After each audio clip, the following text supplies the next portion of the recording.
The rain fell in heavy sheets over Atlanta, drumming against the pavement like a relentless heartbeat. Inside the towering halls of Emory University's School of Medicine, the fluorescent lights hummed, casting sterile white reflections on the polished floors. Students in crisp white coats hurried through the corridors, their voices a low murmur of medical jargon and nervous laughter. But in one quiet corner of the library, away from the chatter, sat Marcus Carter.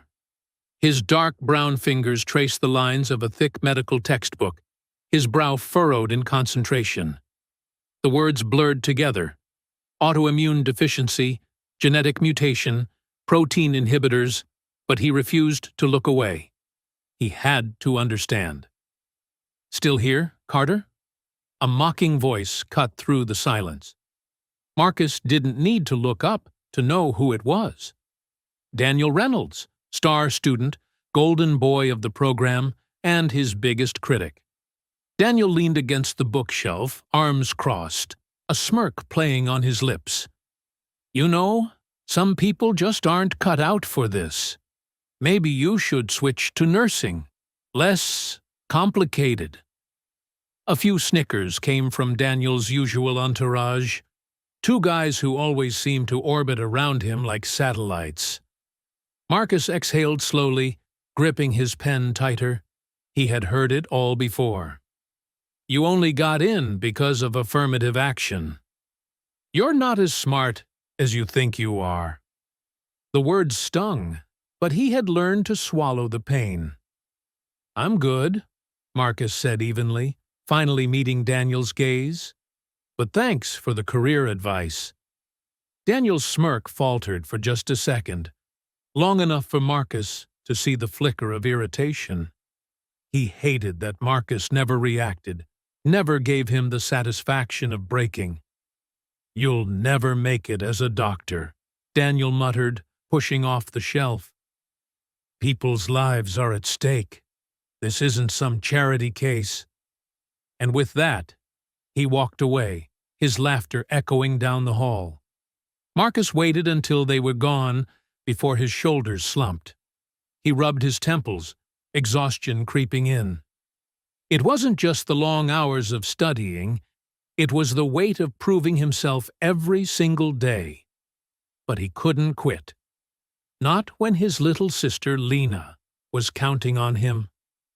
5 years earlier, in a hospital room that smelled of antiseptic and despair, Lena had gripped his hand with trembling fingers. She was only 12. "Marcus, promise me something," she had whispered, her voice weak but fierce. "Promise me you'll find a way to stop this." Lena had a rare genetic disorder, one that slowly attacked her muscles, stealing her ability to walk, to breathe, to live. The doctors had given her 5 years, maybe less. Marcus had held her tight, tears burning his eyes. "I promise." That promise was why he was here, why he endured the doubt, the late nights, the whispers behind his back. He flipped to a new page in his notebook, scribbling furiously. He had been researching Niemann-Pick disease, the very illness that was stealing Lena away. Most doctors called it incurable. But Marcus refused to believe that. As the library emptied and the clock ticked past midnight, he pulled out a worn photo from his wallet. Lena, grinning in her wheelchair, her eyes full of life despite her failing body. "I'm coming for you, Lena," he whispered. "Just hold on." Little did he know, his relentless pursuit of a cure would soon change everything. Not just for Lena, but for the person who had doubted him most. Weeks turned into months, and Marcus's research consumed him. While other students partied or relaxed, he buried himself in lab work, running experiments long after everyone else had gone home. His professors noticed his dedication, but Daniel and his friends only saw obsession. "Look at Carter," Daniel sneered one afternoon. watching Marcus through the lab window.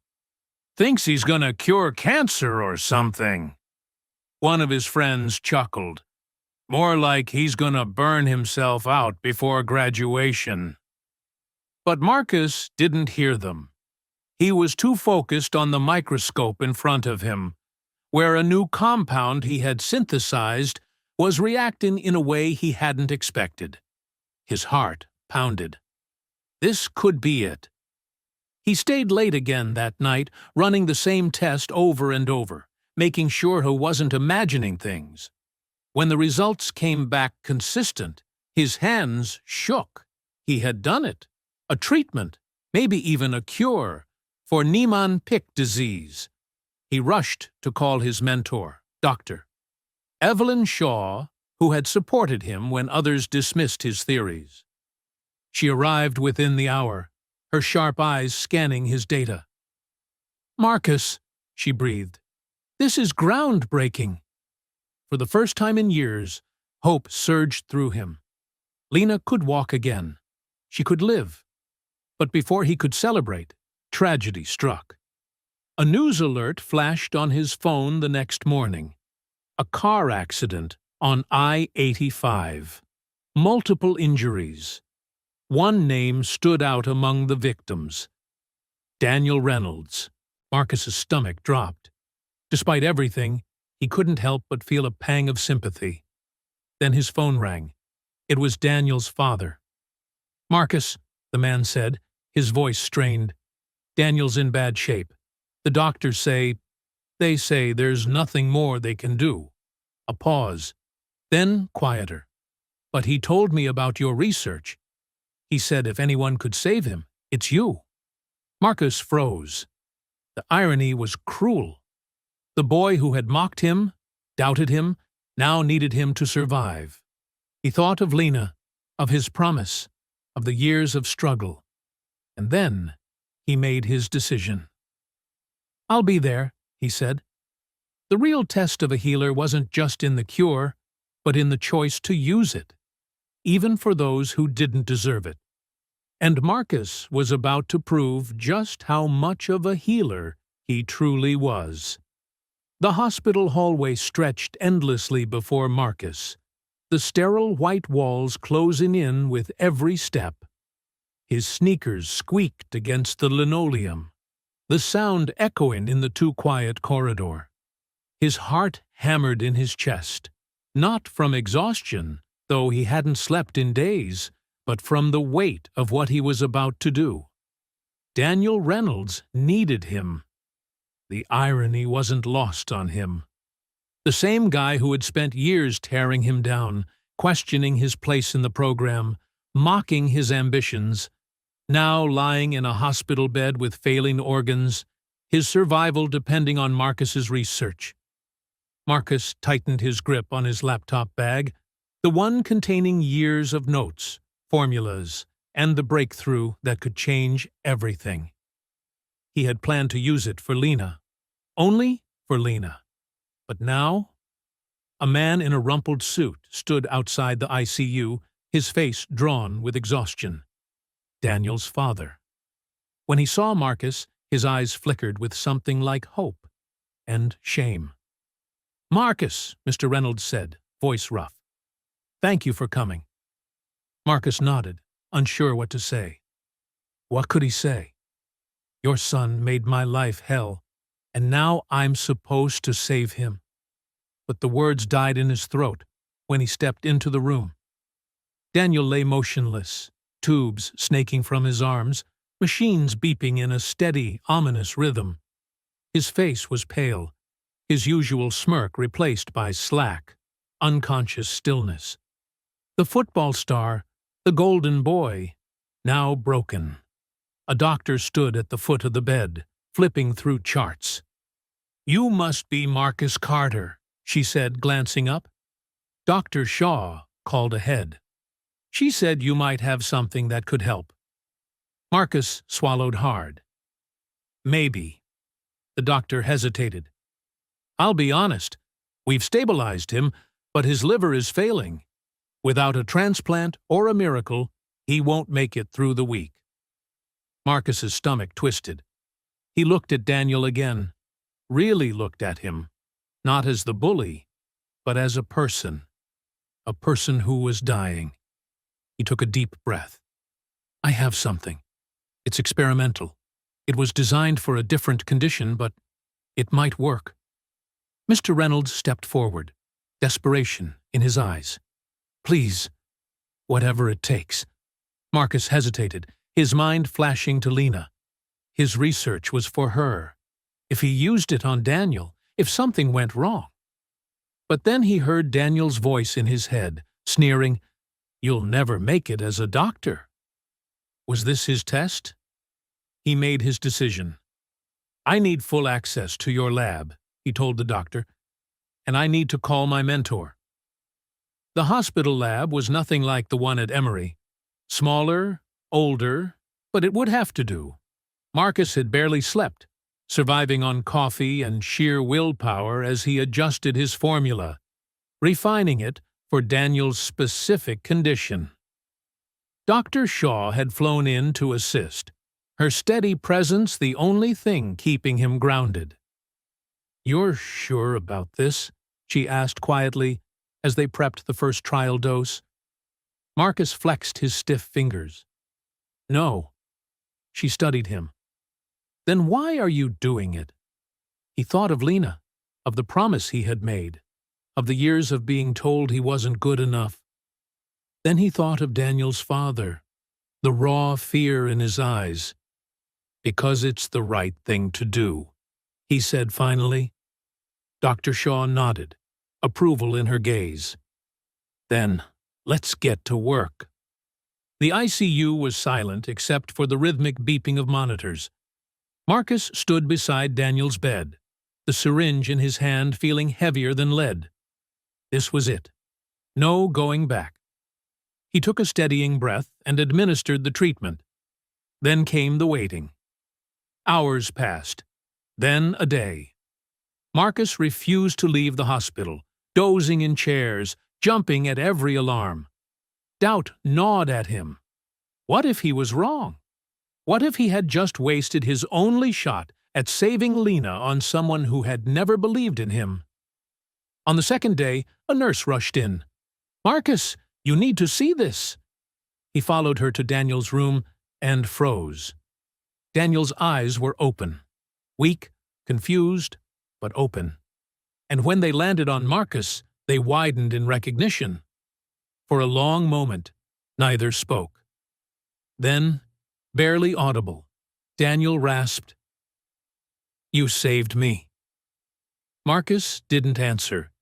He didn't know how to answer. Because the truth was, he hadn't just saved Daniel. He had saved himself from becoming the kind of person who would walk away.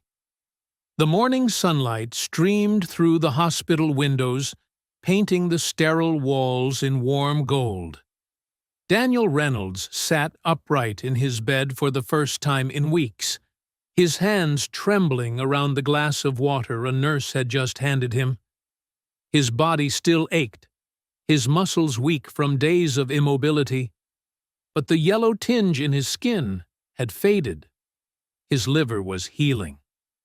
Marcus stood by the door, arms crossed, watching silently as Daniel struggled with the simple act of drinking. Part of him wanted to walk away, to leave Daniel to his recovery and never look back. But something kept him rooted in place. Maybe it was the way Daniel's eyes flickered up to meet his, filled with something unfamiliar. Shame. You look like hell, Marcus said finally.